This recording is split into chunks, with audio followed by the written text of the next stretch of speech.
creator and filmmaker, Simon Esler. How's it going today, man? It's going all right. No complaints. Life is fascinating every day.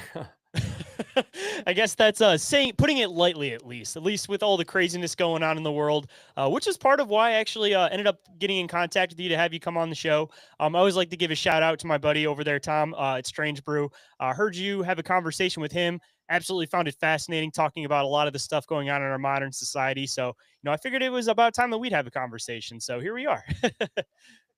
Yeah, it's good. It's good to have another chance to share, what I'm passionate about with an audience and to try to bring some more situational awareness to what is going on. So, I guess for anybody that may not be familiar with who you are, what you do exactly, before we really start getting into the conversation here, why don't you let everybody know a little bit about yourself and a little bit about what you do? Right. So, I've been in touch with conspiratorial materials and understandings for quite a long time. It's been a couple decades now. I think for me, I grew up with some interesting paranormal experiences that I think pushed me in the direction of questioning official narratives pretty early on. And so I ended up really studying a lot of interesting suppressed information about history, about power in the world. A lot of these really, I think, popular topics that since COVID, I think, have become points of interest for many more people. But this was something that I was digging into quite early on. And so I ended up really deep in the ufology space for quite a few years based on some experiences that I've had. And I'll get to those later, I'm sure. But just to keep a broad overview, I ended up working within the ufology space, speaking at a few conferences, sharing my thoughts on metaphysics and um, ways of evolving the self according to what I experienced and what I'd studied, and that really pushed me towards becoming a content creator. Um, just from some of the conference work that I was doing, I was invited to come create some content and to, get into the space of syndicated content, of setting up a home studio. And I started out with more sort of metaphysical, hidden history, suppressed information, and then I moved into some comedy material. And this was all on a platform called Rise TV, and the material's still there actually on Rise TV. So I did a season of a show called Worlds Within, and that was the more suppressed information and history and metaphysics. And then I did some comedy content. I did a 1 hour comedy special and a 6 episode sci-fi sketch comedy special on there as well. And all of that is really related to, my work as an actor. I work pretty consistently on stage. I do comedy theater here in Toronto at least once a week. And, it's been kind of a winding path. I've also worked as an ordained minister and a personal support worker. And I guess life has brought me to a very broad understanding of our current situation. And so through all of this, I've been a student of warfare and really look to study modern warfare and how that's evolved. And that's helped me frame my worldview as to a lot of the madness going on. I think a lot of the sort of satanic inversions that we see in our culture and bizarre things like that. So I'm now unschooling my 2 children. They've never been in a public school. We're a very close family, very sovereign family. And I'm really trying to live my life in terms of content creation, but also in terms of parenting, according to how I understand the world at large and the kind of, um, I guess, enemies humanity is faced with right now. Well, I'm And glad I'll that leave you it brought there. up the aspect with the kids too, because I'm one of the people that also does the same thing. I homeschool my kids. I try to get them away from that public school system. And for people in our community, it's something that it's kind of like a pat on the back, like if you're able to do it, like that's awesome. More power to you. You can get them away from the Yeah. indoctrination. But, it's one thing that when you're one of those parents, from a lot of other people in the family, you end up getting a lot of scrutiny. You get a lot of people telling you, like, yo, you need to put your kids in public school because they need to socialize, they need to do this, and they need to do that. And, at least from my perspective, the socialization that they end up getting in these public schools is more than anything like materialism because, they get taught if they don't have the coolest shoes or they don't have this or they don't have that or they don't fit in with the rest of the group that they're going to be pushed out. So they need to learn how to conform, be part of the rest of the group. So in turn, they end up like not really being themselves and they lose touch of themselves and they get pushed into this rat race and this mind manipulation. But people can't see that from that outside perspective. Like, I'm sure that you battle with this, but for all the parents out there that are able to do it, man, more power to you. And you got to keep it up, and push past all the people that don't understand your perspective of things. Absolutely. It is worth fighting for in every single way. There are few things we can do that are more powerful than, making that homeschooling choice, keeping your children close, becoming their primary influence during the most consequential years of their life, of their development. It's so, so important. And I, of course, also experienced pushback in my family and lots of resistance and judgment, and also have faced my own conditioning, moments where I had to let go of my conditioning, my idea of what schooling should mean as I started to really understand my children more deeply. And rather than making it about imposing a curriculum on them, getting to know them well enough to guide them according to who they are specifically, I really had to let some conditioning go in myself. And so now, anytime I see resistance or, I have people um, challenging what we're doing, I try to remember those parts of myself that I've had to let go of, that I've had to condition out of myself in terms of how I respond to the people around me to help them better understand what we're really up to. Because it's the freedom, the capability of the child in terms of free thought that I think is one of the things we're protecting most powerfully. And there is no better way to protect a child's capacity for free thinking than to homeschool them, in my opinion. Oh yeah, I completely agree. Like, a lot of people that are around my kids, they have this issue with them that they always ask why, or they want to know the reason why things are happening. And for like the older generation, they just want the kids to be quiet and not do that. Like, my dad gets kind of irritated with them because every time he asks them to do something that doesn't make sense to them, they question it.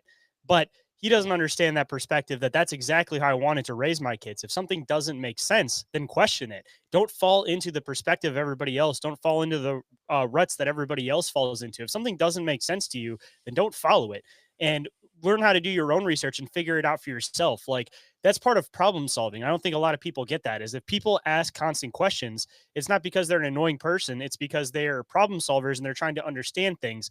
And once you're able to understand things, then you're able to have pattern recognition, and then you're able to guess these things that are going to happen in the future, and also be able to react to things as they're coming versus people that only know how to do things because of a process. Like, it's a totally different way of thinking, but people who aren't part of that indoctrination, or who are part of the indoctrination, don't understand how that type of mind works. So rather, they just try to suppress it, and they think that it's just an annoyance more than anything, which, to me at least, like I said, I don't care how annoyed he gets. Like, that's exactly how I'm personally raising my kids, or anybody. Like, I want them to be able to question every single thing around them, because at the end of the day, that's the only way that you're ever going to be able to really be able to understand the world around you, is if you have the ability to ask why if something doesn't make sense. You're so right. There is constant pressure around children to sacrifice who they are to conform.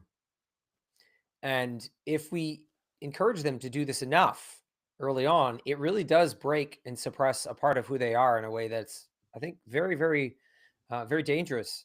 I think it was normalized, deeply normalized in our society for many, many generations. I think we're at a time now where we can raise children that are free minded and sovereign in who they are, but it is going to challenge a lot of what has been, and showing our children what it's like to be aware of conditioning and to make choices, knowing that we are beings that can just be conditioned easily. I don't lie to my children about that. They understand that we are vulnerable to conditioning no matter what we do. So, for example, I'll give you guys a really clear example. The other day, um, I was going to put just like a fireplace video on our TV downstairs. It had started snowing, and I was going to put this cozy fireplace video on just for fun. And was going to put it on YouTube, and an ad popped up. And I just sort of have this habit, because of who I am, how I've, grown up myself, of muting commercials. I just, by default, I don't watch a commercial. And sometimes I may allow myself to, but I'm very intentional about what I consume. I don't just consume anything that's in front of me just because it comes on. I don't. It's not an automatic to me that I'm then going to watch that commercial. But my son didn't understand. My 7-year-old son, he didn't understand why I was muting it and doing something else and giving my energy to something else while the commercial played. He was asking like, "Why aren't you watching the commercial?" And it really made me think about it. And I really had to answer him honestly that our consumption of everything has to be so intentional, and we are constantly surrounded by different influences begging us to consume, to take in, and we can just say no. We don't have to constantly allow everything to come into us in that way. But I had to break it down to him in a way. This is one of the best things about parenting is that it causes you to think in very simple, direct terms, so that you can get information, wisdom to the child in a way that's accessible to them. And it was the first time I'd thought about that. But this intentional habit I've developed to make sure that I don't ever just blindly consume something, I think it's something that I learned because I knew how vulnerable I just am as a human. Over time, I recognized how easily I can be conditioned like everyone else. And that if I want to avoid, different forms of programming and conditioning that don't serve me, it all has to be pretty darn intentional. Oh yeah, 100%. When it comes to commercials too, it's one of those things that people don't realize that you get these apps and they're free, but the reason that they're free is because you become the product at that point. The whole reason why these apps are free and they're full of ads is because they intentionally want you to watch the ads. And it becomes this thing where people have been so programmed into watching ads since the dawn of TV, since watching, listening to radio, all of this stuff that, you know, it's a weird thing, like you kind of mentioned, when somebody actually like turns it off and doesn't actually pay attention to the ads. Like I've always been one of those people that as soon as the ad comes on, I get up, I walk around the room, I go do something else I need to do, and I kind of use the cue for when it gets quieter again to know that the show came back on. But say just breaking yourself away from that, people don't realize it, but if you're constantly being bombarded with these ads, you may not think about it subconsciously or consciously, but on a subconscious level, the next time you're at the store, for example, and you're like, oh, I really need this thing, or I have, this sounds like it might be something that sounds really good to eat right now. It's all something that's been subconsciously programmed into your head that it pops up with them with different cues. Like within these ads, people don't realize they'll use certain color flashes, they'll use certain images in the background, they'll flash it a certain particular way. So then it initiates these cues where when you're at the store, when you're out about somewhere, you'll see this flash, you'll see this thing, and then it'll cue it back in your mind and you'll connect it and you won't really understand why you connected it. So if you're aware of these things, you can kind of break yourself away from them. But if you're not aware of them, then you're constantly being manipulated subconsciously to buy products, to do specific things, to feel certain ways. And it even goes beyond ads. I mean, just the algorithms and everything that you see on social media, all of that stuff, it pushes people to think a particular way. That's why, if you have your, a black friend or you have a white friend or you have an Asian friend, all of you guys have different ad feeds. And a lot of the time, it's pushing hate towards the other groups. Like it's all subconscious programming. And even if you're not watching those videos, if you're being bombarded with them constantly on your newsfeed, it's still planting a seed subconsciously. Yeah, this is why I am such an avid student of warfare, of just understanding warfare and specifically the evolution of warfare. So, when they talk about the study of warfare and its evolution, it's discussed in generations. And, over the years, war has obviously changed drastically. It began with just groups of humans with spears, going at each other. And war has had this habit of always evolving along the lines of human technology. And so as technology evolves, so does war. And living in today's age of influence, specifically influence from the digital realm, we're dealing with technology that enables access to human cognition on an unprecedented level. And that's centralized access, meaning one source can access the cognition of many people instantly. And so if you consider the vulnerabilities that, we were just speaking to, war evolving into this digital domain where there is so much access to human cognition, it has evolved this into what's known as fifth generation warfare. And this is really a generation of warfare where instead of war being fought over land and the leadership of nations, the most prized possession, the territory that is fought for is human cognition. And so now we live in this age where our vulnerabilities are exploited because centralized access to our cognition is the apple in every warmonger's eye. It's totally shifted the life that we're living. And that is, there is proper warfare ongoing. There are sophisticated psychological operations being waged between nations that fit right into our daily lives, that exist within our culture. And yet they are potentially tied to fifth generation warfare operations from, both domestic and foreign threats. And that is on top of the fact that our culture thrives off this technology. And so even basic, like we said, advertising is also using the digital domain and the cognitive battlefield really to operate on you in other ways. And so I find this insight very helpful because it beckons you to have the kind of situational awareness that you need for today, for this specific age of influence, so that you can proceed while protecting your capacity to think freely. Say you're even getting tricked even within like political ads, for example, because I'm just going to use this one as an example. But when Trump was running, for example, they were running these ads where they were Republicans against Trump. But when you actually start following back into that group, you realize that it's actually a Democrat-run group. So people are getting tricked into thinking that Republicans are against this particular person when it's never actually Republicans in the first place. It's actually Democrats if you actually follow the group back. And a lot of this stuff is like that. That this idea gets pushed from one perspective and you don't realize why it's actually getting pushed. Like, a lot of the stuff with like cigarettes, for example, they'll push this thing where they'll say, like, oh, vaping's bad because they want to push people towards cigarettes. So they'll push things saying cigarettes are bad to push people towards using another particular product. Like, they're always psychologically tricking somebody into thinking that this thing is going to be better than this thing. So it pushes people in that direction. It's almost like this idea of like sheep herding, that you use that for people's minds to be able to push them into certain groups or to be able to push them away from certain groups or to push them into this whole idea of this age of chaos, which is what I think that, a lot of people are kind of theorizing that we're in now. That it seems like for a long time, most arguments were two-sided. And now we've gotten to a point that within that argument, there's factions where there's sides within sides within sides within sides that makes it so that each group is fighting within each group. And while all of this is happening, they're constantly getting bombarded with this information saying, this group is bad, this group is bad, this group is bad, this person did this person did this.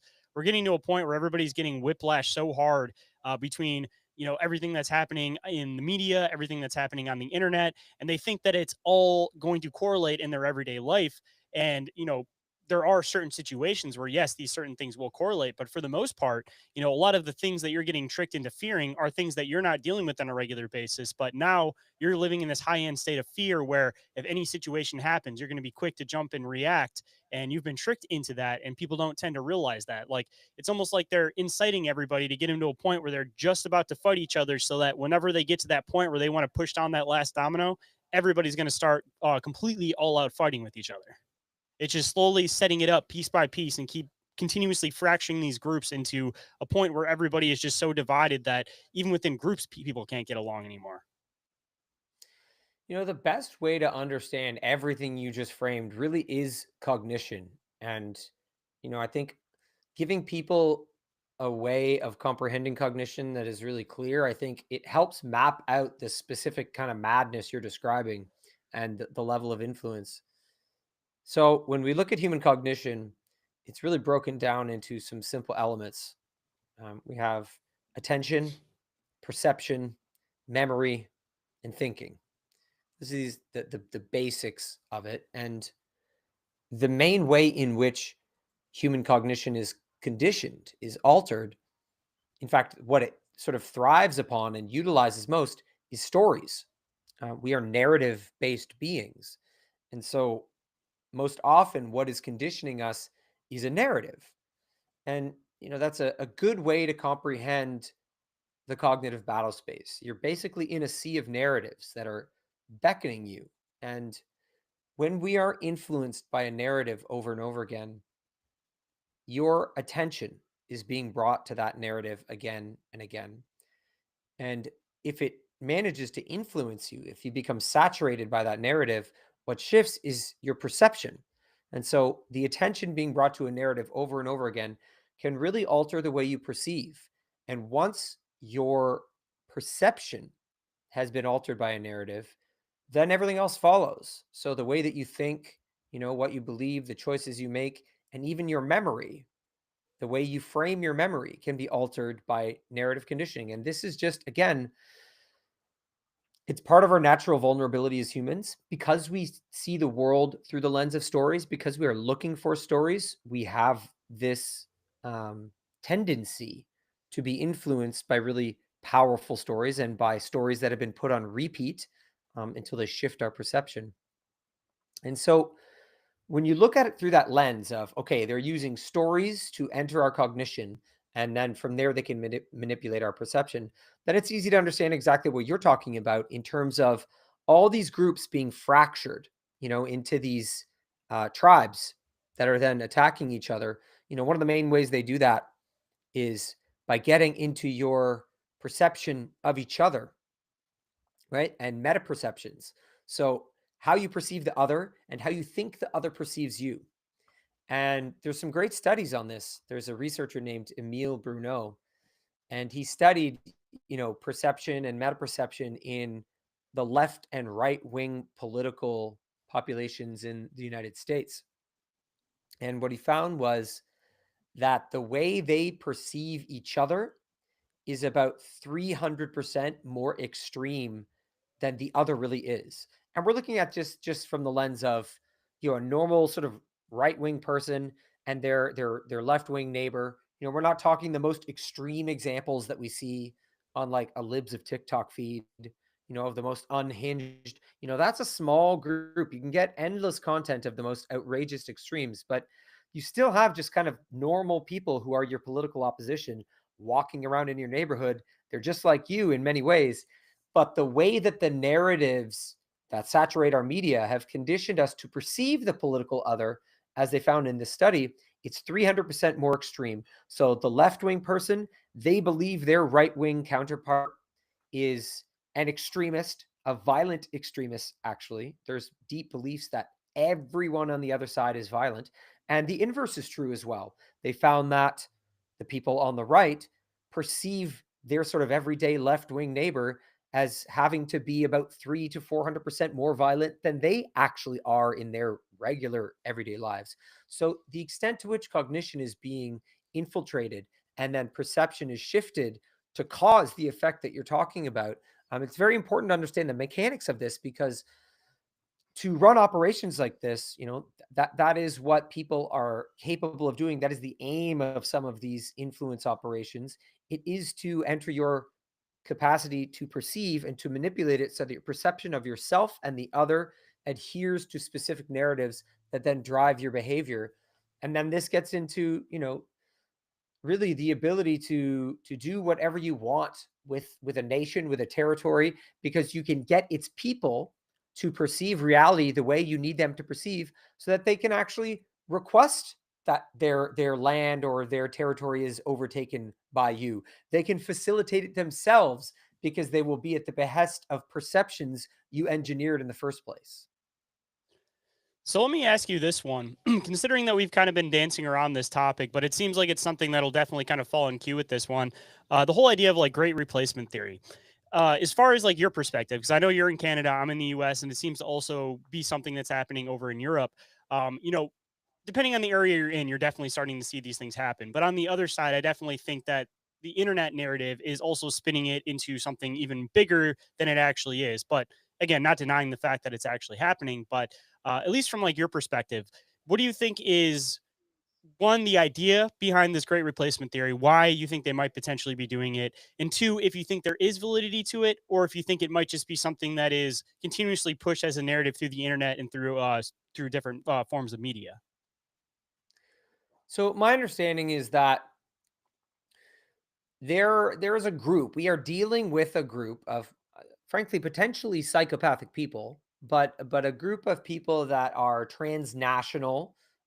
They don't believe in nationhood as a valid way of organizing the world, and they are seeking to create a new world order. They are seeking to reorder power in the world so that nation states lose sovereignty and are then absorbed into supranational globalist institutions so that there is a governance occurring, governance for the world itself, and power is even more centralized into world governance. There are genuine enemies in the world using fifth generation warfare to seek that end. So some of the tactics being utilized by this centralized group of, elite psychopaths is the flooding of Western nations with mass immigration. And this is very obvious for people to see. You don't have to be conspiratorial. You can easily see that Canada and America and the UK and Ireland and Scotland and all these nations are all being flooded with mass amounts of immigrants at the exact same time. Now, is it a coincidence that all these nations are all dealing with that same issue? I don't think so. I think it's more likely that it's an operation because it's not something that has occurred through the democratic process. You know, um, there wasn't any clear democratic process that allowed that to occur. A lot of that was organized at the level of entities like the United Nations, who are looking, to push a certain agenda. You have the World Economic Forum, who will frame things like mass immigration into a nation like Canada or America in very benign ways. If you go watch some of the World Economic Forum footage, they'll say that it's just because of labor shortage. And they'll just present it in this really bizarre, benign narrative of, oh, there's a labor shortage in the West. So we're just going to take, a billion Indian people and put them there. And they keep that benign narrative ongoing while the actual result of that is, of course, deeply cultural. Okay. So when you have a nation flooded with people from another culture, to the extent that those new immigrants do not need to accept being conditioned by the culture of that nation, whether it's the UK or America or Canada, they are able to arrive in a way that completely rejects any sense of nationhood to the extent that their culture becomes a force that can clash with the existing culture. And to me, and to my understanding, that clash is intentional. And it's intentional for a number of reasons. So, to flood a nation with people who come from a different background, number one, there's just a level of like religion, let's say. You have contradictory religions. But then if you look a little bit deeper, that means you might be dealing with different moral frameworks. Very, very deeply, deeply different moral frameworks could be clashing. This is going to cause a lot of tension. Now, these entities like the UN and the World Economic Forum, um, they propagate a narrative that is a neo-Marxist narrative. So it's based on identity, power, and oppression. And this is the evolution of Marxism into a focus on culture. So we're dealing with a cultural form of Marxism. And the way that it's being pushed at this supranational level by these globalist entities is through things like ESG scoring. Okay, so this is where corporations have to participate in this form of neo Marxism by framing everything through the lens of power, identity, and oppression. So this narrative it relies on the idea that there are all these minority groups that are oppressed by the system itself, right? Systemic racism, okay? Systemic homophobia. They rely on this because they can then use things like ESG scoring to infiltrate a nation and to force a nation to begin to live according to this neo-Marxist narrative that says you have to look at everything through identity, power, and oppression. Everything has to be organized according to that lens, to that narrative. So an example of this would be what happened with Dylan Mulvaney and Bud Light putting out the Dylan Mulvaney content and that blowing up, right? They were doing that to try to raise their ESG score. They were doing that to try to get their ESG score higher by uplifting an oppressed minority, by adhering to this neo-Marxist narrative. all of this is really important because when you go back to the mass immigration, you understand that they need more justification of these neo-Marxist narratives to then implement further radical policies that then allow control over a nation.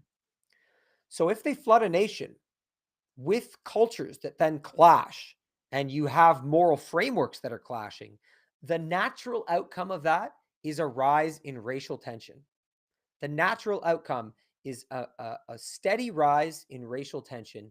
And anytime you're going to have a rise in racial tension, um, it is very easy to then frame that as a rise in the very racism that you've been claiming is systemically everywhere, which is why you need to actually score companies according to how anti racist they are.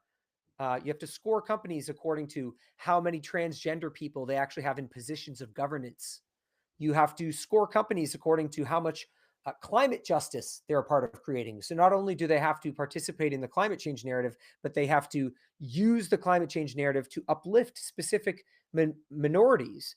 So the flooding of nations with, Indian people and Muslim people and anything but white people is, to me, to intentionally cause a kind of racial inflammation that is then used to further justify the neo-Marxist narratives that are the means by which they are overtaking nations and infiltrating their democracy.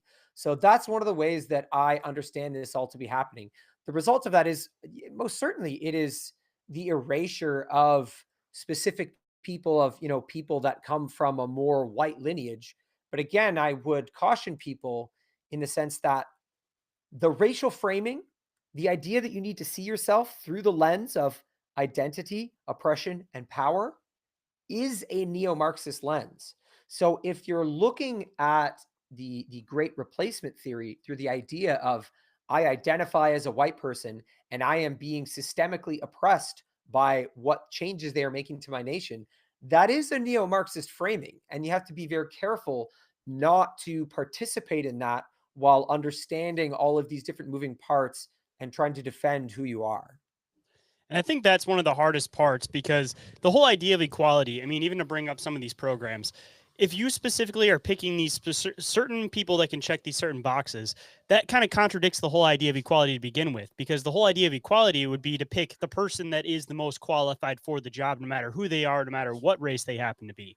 So that would be, again, the true idea of equality. But when it comes to a lot of this stuff, I feel like a lot of people are getting really spun up about it, especially people in the conspiracy community. But it's intentional. Like, especially being in the conspiracy community, you have to understand that they purposely will push these things for the sake of psychological brainwashing, even within the community. So you kind of have to stand back and kind of view it from an outside perspective to try to understand like why they're specifically doing these things that they're doing and how they're able to affect you because of these certain things. Like, at least from the American perspective, I can speak on the mass immigration coming into the U.S. that it seems like it's primarily people that are from Islamic culture, and the reasoning behind that is because we've been so hard founded on a Christian nation that it is basically the ultimate opposite moral philosophy of us. So of course that's going to spin everything up. But of course, from the sake of Canada and the sake of Europe, for example, it seems like there's a lot of Indians that are getting flooded into those specific areas. For the sake of somebody that may not understand why specifically they chose that group and what the trigger points are that they might be trying to incite in your mind. Like, from your perspective, why do you think that it's specifically chosen that it seems to be Indians with Canada and Europe? Hmm, that's a good question. I can't say I'm very certain about that yet. I've been watching it very, very carefully here. There's contradictory things happening, and I'm still trying to sort out whether it is something that is backfiring for this globalist, operation, or if it's part of it. So I'll explain, two different stories, and it'll give you a good sense as to why I'm watching this carefully, and I'm still unsure. So this summer, I really noticed in Toronto the huge uptick in the Indian population. It became very, very obvious, and There was one trip that I took to Toronto Island, and when you go to Toronto Island, there's Lake Ontario that people are sometimes swimming in. Sometimes the swimming conditions aren't great, people don't, but you can go there, and then there's a splash pad near a park. So there's different uh, kinds of water that you can enter and play with. And then there's like a public fountain. And the public fountain, there are signs saying, please don't go in this water. This is not safe to swim. It's not clean to swim. It's not for swimming. And it rejected that. And for the first time in my life, I'd never seen this, but that the whole fountain had been flooded by Indian people, and they were all just playing in the fountain and completely disregarding what was going on in terms of signage and what was correct to use. And I just never seen that. But to me, it was obvious that this is one instance of that kind of deep cultural clash where you may be dealing with people who have come from a place in the world where they wouldn't even consider not going in a fountain. They would just potentially arrive as a large group and do it. I don't know, but I do understand there are some potential cultural differences there. And I can see how someone might be in Toronto and see that and get very racially inflamed. And I can understand that to a certain extent. On the other hand, we recently had a federal election, and I was watching the results of this federal election very closely. And while technically it was a liberal victory, you know, I think there was some subversion of our democratic process, to be honest. But on the other hand, there was a shift towards a kind of populist conservatism in Canada that we've never seen. Massive, massive shift. And it didn't surprise me that Canada still hung on to the liberal side of things. Canada has always been more far left leaning. It was never going to totally flip the way the United States did. We're just, our story is different. So I think it was always going to be more gradual. But there was this huge shift in conservative votership in Canada in the most recent federal election. And there were a lot of groups that previously voted liberal or even further left, NDP, which is as far left as you can really go. And there were NDP pockets here in Toronto that flipped conservative. But one of the interesting stats I found was that immigrant families were flipping conservative in a massive way. And I thought this was pretty curious because I've heard a lot of narratives that nations are being flooded with immigrants to flip the votes. And if that's true in Canada, if that was the intent in Canada, then that has backfired to a great extent because the immigrant families are moving, right very quickly as a population. And so I have to wonder what the intent here is. I'm not sure why those nations were chosen, but they definitely have been. And I just have to withhold certainty and keep watching. Oh yeah, I mean, we kind of have the same thing that's happened in the U.S. That they thought that a lot of these groups of people that were previously that are immigrants were going to end up voting more left, and honestly, they ended up shifting right. And I think that the reason behind that is that a lot of the reason why a lot of these people came to Western culture was because they were trying to get away from that culture that they were previously in. They didn't want the third world conditions. If you're talking about India, for example, they didn't want all the crime, they didn't want everything that was going on over there, so they came here to become part of this new culture. So when they see their old thing that they tried to escape come into these new areas, and they start bringing those old customs and cultures back, and they're almost seeing the thing that they tried to escape come back in this new area. I feel like those are going to be the first people that are going to fight against it. And ironically, a lot of the people that are trying to push this stuff, I'm kind of curious if they knew that subconsciously, or if the initial intention was, this is your group, you're going to end up voting for this group. I'm kind of curious if it was just I guess like a social shift that they weren't necessarily expecting. But I mean, if you look at the root of it, I mean, if you go to any country, the intention is that you want to take in that culture and you want to be part of that culture. If you go into a new country, a new group, and you bring in your culture, I mean, within your house, that's one thing, but you're breaking away from what that country was and why you even came there in the first place. Like, you know, we kind of have like a weird perspective being Western culture because we've always been this group that's supposed to be accepting of every single other group. But if we ever took our group, our culture into anywhere else in the world, people aren't going to have an interest in that. They want nothing to do with that. So, why do we hold ourselves over here in Western culture to a different standard? Like, you know, Japanese culture, this is something that I always like to bring up. That seems to be probably one of the most comparable cultures that seems to be able to get along with European culture for the most part. But even within that group, they even have specific areas that are just intended for people that are locals because they don't want these areas influenced by cultures from outside perspectives. Like, we need to start kind of having that mentality in some areas of Western culture because, we were originally the melting pot. And I mean, that is, a good concept, but people don't understand this whole melting pot concept comes from European culture and European culture blending together, which definitely works. And it appears that, again, some cultures do have the ability to blend together very easily, but there are certain ones that the moral framework, as you mentioned earlier, is just so different that there is no possible way that they're ever going to be able to collaborate with each other unless one is willing to give up their complete culture to fall into the other one.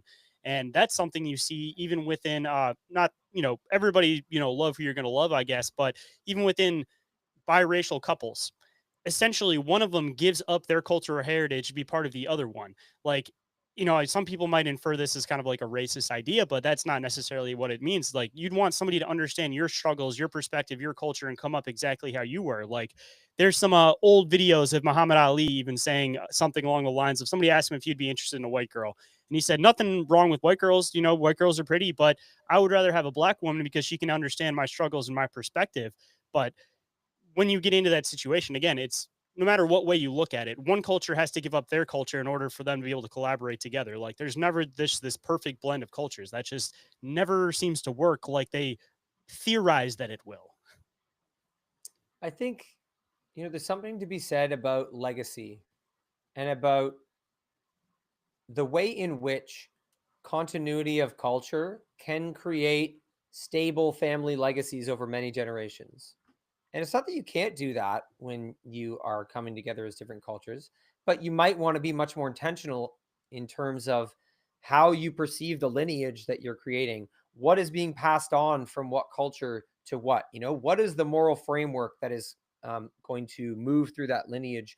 I think generally as humans, we need to be thinking more multi generationally. I think that is really important. And so, whether you're part of a more cultural clashing family or whether you are seeking to be in a family line that has maybe racial or cultural continuity, it's not really racist to understand that people of a same race may maintain a certain continuity culturally that then allows a lineage of wisdom, a lineage of understanding. That's a pretty normal thing in human existence, and people have the power to make that choice or not to. But just in terms of understanding mechanisms by which traditions and wisdom are passed on, it's very easy to understand that continuity of culture gives a mechanism by which you can have a stable lineage of wisdom and tradition and things that carry through. And I think that really is one of the most important things, not to create any kind of um segregated society where we only have like singular races getting together, like nothing like that, but just this capacity to understand what you need to do, how you have to stabilize a lineage and make sure that you are protecting not just this generation, but 7 generations in the future, and really having that mindset. A lot of that does have to do with what kind of cultural, moral framework your family is composed of and how you're using that. This is not just important in terms of, how we live, in, living as strong families and creating a strong family line. It's important in terms of the war we're in, because this attempt at creating a new world order, a big part of their focus is the degradation of the family unit, is the destabilization of the family unit, so that there is not a capacity to generate a lineage of knowledge and wisdom and awareness. Because if you have families that are stable and can pass on knowledge and wisdom through the generations unimpeded, then that family line will not be a family line that relies on the government and the schooling system and the media to orient itself, that's not going to be a group of people that's reliant on that. So the more they break down the family unit and destabilize the family unit, the more they degrade our capacity to maintain a stable lineage and legacy of wisdom that is unreliant on their influence. So it's so important that people grasp that the family unit's being attacked, especially because a new world order cannot be established as long as there are stable families generation after generation. That's one thing that I will throw into some of these cultures that we're referring to, that Western culture seems to be one of those cultures that families do not stick together, even in the capacity of generations living under the same roof. Maybe it's the materialistic aspect of Western culture that, for every time you split a family up, you have this group go over here, you have, brother, sister over here, over here, over here. That's just spreading out the bill. So now this household's paying water, this household's paying water, this household's paying water, this one's paying water, all of them are paying electricity instead of all having everybody under the same roof and actually putting everything together. Like, that's one of the one things that I will give about some of these other cultures that I think that I wish that was something that we had in the US, because we've broken apart so much as a culture. And I don't know what generation you're in exactly, but it seems like the Gen X slash a little bit older generation, they kind of have this extra separation where, a lot of like the 90s kids, 2000s kids, when they were little, their grandparents were regularly around them. They'd hang out with them, they'd watch them all the time. But for whatever reason, the generation that came after that, they had this separation where they thought they were going to get this whole like second childhood. They thought that, the second their kid turns 18, they're out. They have nothing to do with them. They only pop by when they need to. For whatever reason, like that generation seemed to have separate the whole family idea more than anything. And it seems like millennials, some of the Gen Xers and Gen Zs are starting to actually try to bring this whole family group back together. And I mean, it's working on two levels. I mean, as we're getting to a point where things are getting so expensive, if we start actually being able to live in these groups, it's going to start reducing the bills and make everything a little bit easier for everybody. But um, I think it only has benefits realistically, that we need to push back towards keeping the nuclear family strong and stable and stop detaching through generations and be detaching through, brother, sister, whatever, and spreading out into different households. Like, everybody try to stay together or stay as close knit as you possibly can for as long as you can, because it seems like once that family structure fractures, it never tends to go back exactly the same again. There's been a huge loss of rites of passage within the family that I think is part of that. That intentional rites of passage that are created, within a family unit to help take the suffering of life and give it meaning, give it story, give it purpose. I think that's the role that rites of passage play. And when we don't have intentional rites of passage to orient the family and the family's movement through time and the way the children grow and develop, when we lack that, then the kind of hollow rites of passage that are pushed on us by society, they become the default, they become the program, they become the norm. And I agree entirely that I think in previous generations, there was a kind of rite of passage of get your kids out of the house.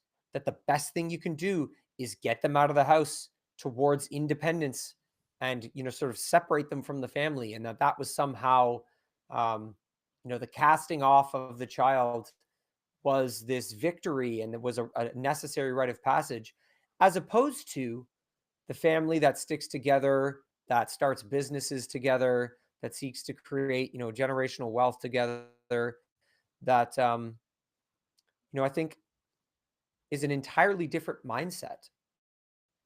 And this idea that you have a ticking clock to get the kids out of the house as fast as possible, I think that was some programming, some cultural conditioning that really replaced intelligent rites of passage in terms of getting children into the world in a way that really serves their independence, but doesn't necessarily sever them from the family. Because why? Why? I mean, unless that's correct for the child and that's a chapter they're moving into naturally, why is that the default? There's a lot of questions to be asked about that, if you ask me. I mean, just kicking kids directly out of the house. I mean, whether you're an adult or not, when you're 18, you're 20, whatever, a lot of the time they don't teach you these structures on how to keep yourself out of debt, how to be able to keep track of your finances, how to do any of this type of stuff. So a lot of the time it almost kind of seems like it's this intentional push them out to be able to create them into debt slaves. Because if you're existing still within your parents' household and you're able to get to a point where you're fully stable, and then maybe you take that step out, or you continue to build generational wealth, you possibly get some property and even build just different houses on the same property with your family. You're going to be better off than if you just end up pushing them off and existing off on your own. Because as soon as you get into that and you don't understand the structure, the system that you're getting into, like I said, you just keep amounting more and more debt, and then you just have these multiple different groups that are all part of the same family that just have these different piling up amounts of debt.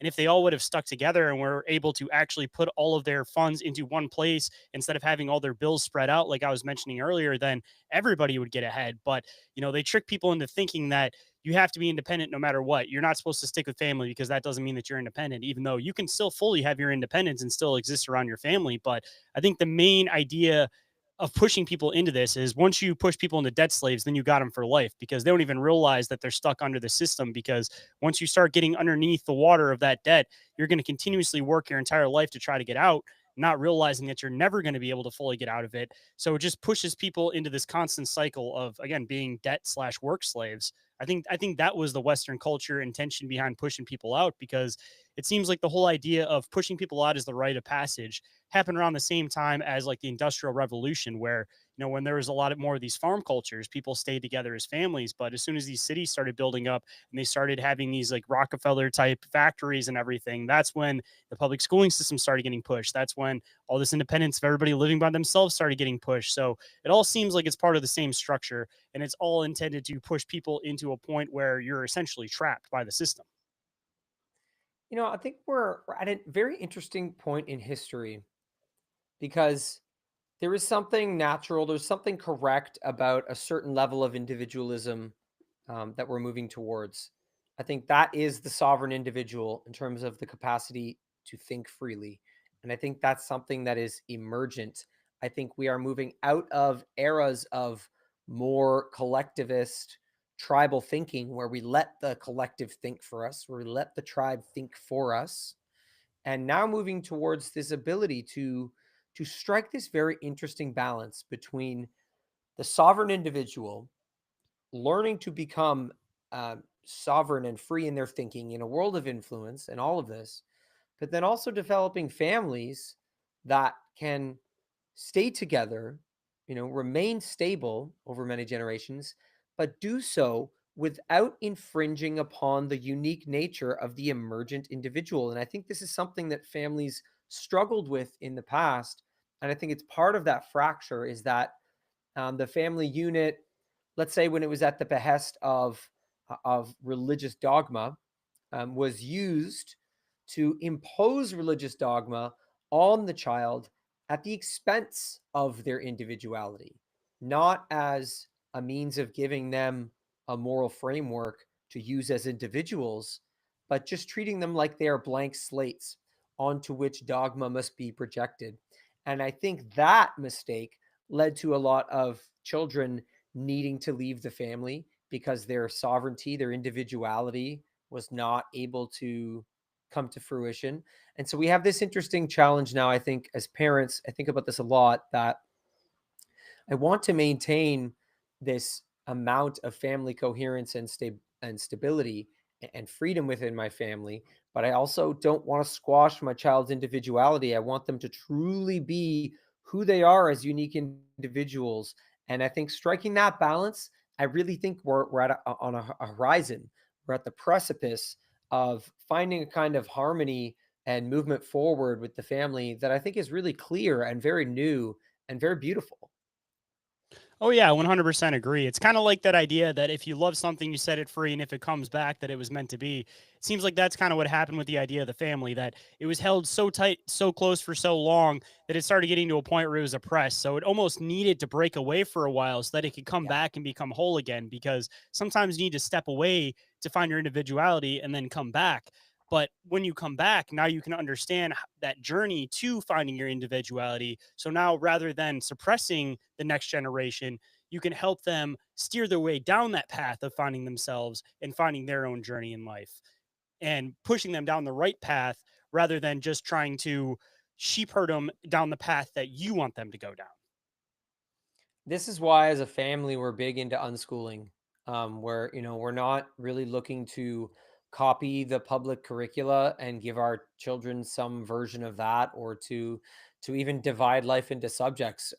We personally don't really do that. We're very interested in following their individual passions and allowing them to make mistakes, big and small, on the way to figuring out what the heck they want to do with themselves, how they find meaning, how they find purpose, and really trusting that process. As I said earlier, that takes a lot of letting go, takes a lot of just sort of releasing your own conditioning. But I think the result is pretty incredible, and we've never had an opportunity to let children find themselves this freely.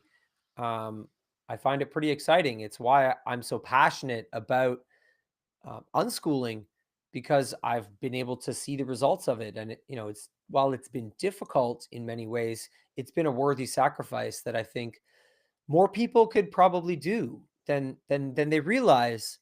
Um, Trusting a child to discover what they need to discover, um, going through that, you start to realize how much programming is in you that basically states that children cannot learn unless they are manipulated by an adult, that they're incapable of learning without adult manipulation. And this is a very, very deep form of programming that's in a lot of us, and even rampant, I would say, in a lot of the homeschooling movement, even. And it's understandable to an extent, because I think that presumption was presented for so long. It's why when I look at the public schooling system today, yes, I understand that it's been weaponized, and that there's this cognitive warfare is in the schools, and they are manipulating children at the level of perception, and it is very Machiavellian. But even before that particular was plugged into the schooling system, the system itself was already designed to squash the child's intrinsic desire to seek what interests them. That was built into the Prussian system as public schooling was imported here. And so it's important to separate that and to understand that, on top of the fact that the schools have gone woke, there's always been something in the schooling system, in its design, that was harmful to the child's ability to authentically stay on their own life path. Say, I always like to give people at least somewhat of the steps that you can take to start actually taking an initiative for this type of stuff. So, considering that you do home unschooling with your kids, a little bit different than homeschooling. If anybody was interested in taking some steps to possibly start doing this with their own kids, or finding a place where they could possibly get some more information or community or anything like that, what are some of the first steps that people can take to start trying to do this type of stuff with their kids? To be honest, really seeking out the communities is pretty easy now. Even just beginning to search like the word unschooling, I would also encourage people to be using the word life learning. um, there's also the term world schooling, so that's families that just use travel of the world as schooling, and they do nothing but travel. I think going into those terms, even those search terms on Instagram and some of the mainstream platforms, is a really great opportunity. I've written about it to a certain extent, on my Substack. My partner Amanda has written about it on her Substack, I believe. And I would encourage people to recognize that the most difficult part of unschooling. This is why I like the term unschooling. It's not because of what people think. You know, our children have never been in a public school. So it's not really that I'm unschooling them, because they were never schooled. So I don't want people to be confused by that terminology. Um, the unschooling aspect of it is in you, the parent. You're the one that has to be prepared to let go of your assumptions. Let me give people a story so they can understand one of these steps more practically. My eldest son, he's 10 years old now. We initially followed the sort of mainstream idea that we needed to teach him to read, and to sit down with him, and to go and point the words out and read and show him and all this stuff. And immediately to him at a very young age, this was just total bullshit. wasn't having any of it. And he was openly telling us, like, stop doing that. I don't want you to do that. And eventually we had to recognize that um, we had to just let him do it himself. And actually, we backed off. He ended up teaching himself to read. It Do was entirely his own process. Frankly, I don't even really know what he did. He just loved books and looked at books as often as he wanted and whatever books he wanted. And then it happened perfectly appropriately at age 7 or 8. He was good to go. And I had moments where I had to stop myself from being like, just, will you do some reading? Let's do some reading. And to try to like make it lessons and to, I had to let go of the pressure coming from family who were trying to say, why aren't you teaching him to read? Why aren't you sitting down to read with him? They were anxious about it. And they did not understand what we were doing by freeing him and letting him do it himself. And the result was very beautiful. Just recognizing that because it interested him, he taught himself. I had to let go a lot of nonsense that came up in me so that we could get to the point that would allow that to happen. So, my advice to people would be observe what you're interfering with as a parent rather than interfering with what you're observing. say I can definitely agree It's with that. backwards. Say at least for my daughter, I kind of had the same thing where, you kind of get, like you said, you get pushed into that normal indoctrination where you're trying to get them to read, you want them to do all this stuff. So you kind of push them down that path. But as soon as I let off, that's when all of a sudden she started flying through it. And my daughter, like every single night, she sits, she reads. Every time we drive in the car, she's sitting, she's reading. And I try to get her into that next step of making it into chapter books. And all I simply had to do was say, hey, you like those stories? Do you want stories that are more complex with more details? Chapter books are where it's at. All of a sudden, 2 weeks later, this girl's reading chapter books.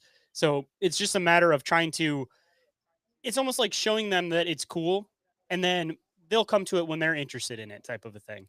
Kind of like the same thing Yeah. you were saying. They have these books that they want them to read, particularly for school. And my daughter was struggling with those when she was doing normal school.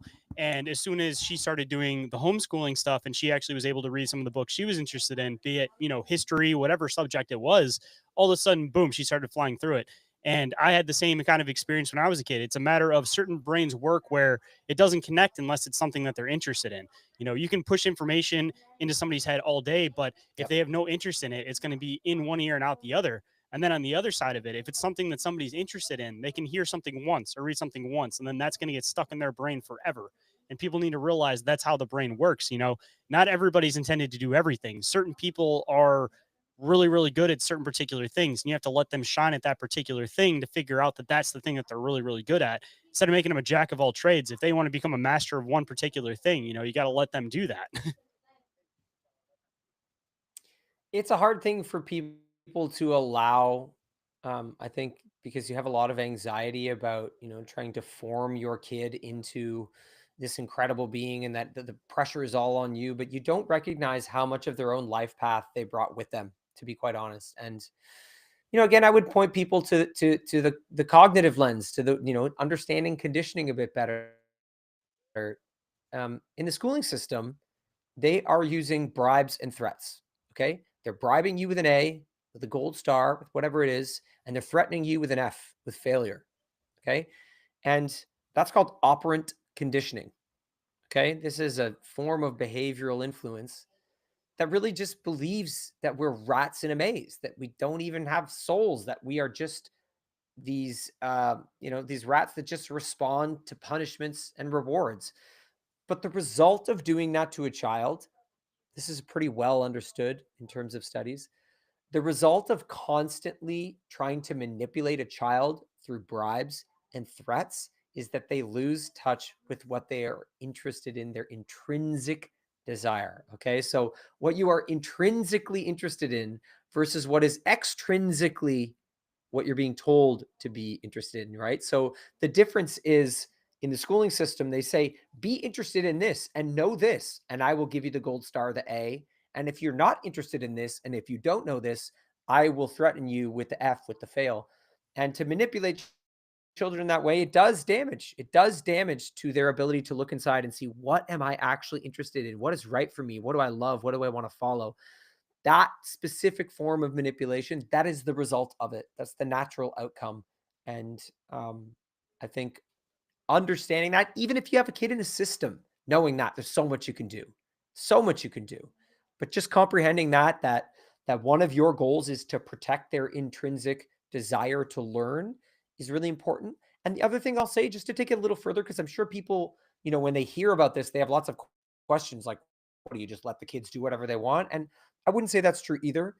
To know the child is to see where they need structure, where they need guidance, where they need boundaries, but that's according to who that child is. And so you serve them in that way. You formulate the structures and the boundaries and the guidance that they need according to who they are, as opposed to putting those boundaries and structures in place out of your own anxiety about, what you need to do to mold them into the person you think they should be. Say yes, I definitely agree with that. And I know that you said you were kind of limited on time, so I want to make sure that we get you out of here before I end up taking too much of your time. But we unfortunately didn't get to any of your paranormal experiences or any of your UFO stuff. So hopefully at some point you'll be interested in coming back for a round two. This conversation kind of took a hold of its own, so I didn't want to throw any of the UFO stuff into that. So hopefully at some point we can come back and we can do a specific conversation, all of your UFO research and your paranormal experiences. Yeah, I would love that. I would love that. I'm totally down. Let's do it. But before we completely wrap up the show, I always like to end the show with some words of wisdom. So, if there's any words of wisdom that you might want to bestow on the listeners today, what might it be? Now that I've had a chance to explain the cognitive battle space that you live in, and that you are constantly saturated by narratives of all types that are seeking to use repetition to get your attention and are seeking to manipulate your perception and then gain access to your thinking and your beliefs and your memories. Understanding all of that, I will say that the primary tool that I have utilized to gain perspective and to protect myself is the capacity to have a silent mind. It's the ability to generate internal stillness and internal silence, because that cannot be conditioned. Silent cognition cannot be conditioned by narratives. So the ability to cultivate silent cognition, I think, is probably one of the most powerful tools you could cultivate for yourself, and also learn to cultivate or teach your children to cultivate in themselves. This is a very cognitive series of threats that surrounds us on a daily basis. And that to me is such a great tool. It's just the best. Then at that point too, you won't be destroyed by your thoughts because you'll actually be able to separate yourself from them, because that seems to be one of the hardest Yes. issues in today's society, is that most people don't want to deal with their problems directly head on. They end up sitting with them and they end up screwing around in their head all day, and they just continuously get worse from overthinking. If people had the ability to just separate themselves from them for a little bit, then you could have that new profound perspective on these things when you're not directly in the center of them, and you might actually be able to come to terms with a lot of these things. But I think it's one of the hardest things for people, but it's desperately one of the things that people need the most. There's a really funny comparison you can make, because we talked a lot about influence today, and you have, a new world or- order agenda that's using all this neo-Marxism, and the neo-Marxism is in the schools and in the media, and there's all this influence and all this stuff, and they're using narratives. Okay, they're using stories. But you'll notice, if you take the time to become mindful, to become still, to become silent, you'll notice that actually anxiety and all the internal dialogue that tends to wrap you up in states of stress actually uses the same thing.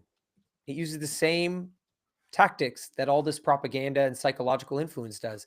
Your anxiety relies on stories, on very specific stories that have a very specific beginning, a very specific middle, a very specific end.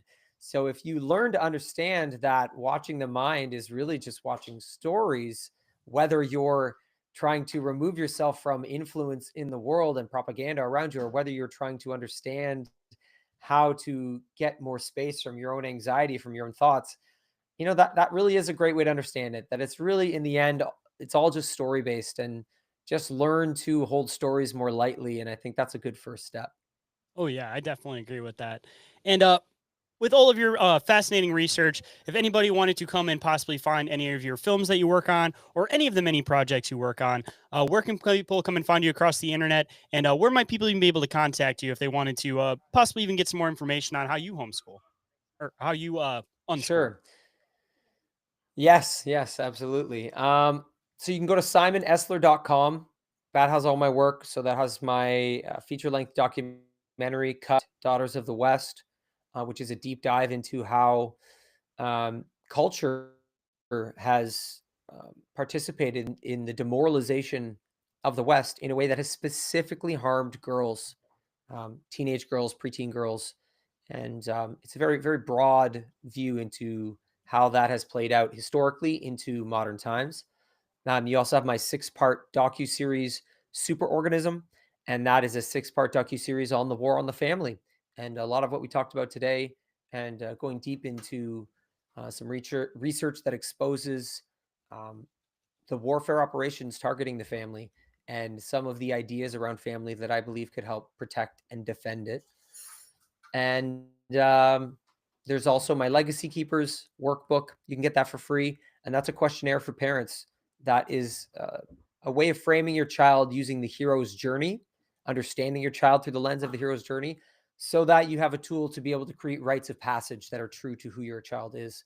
So that is, there's an actual, I think, a course on there or just a video you can watch that orients you to my research in that area.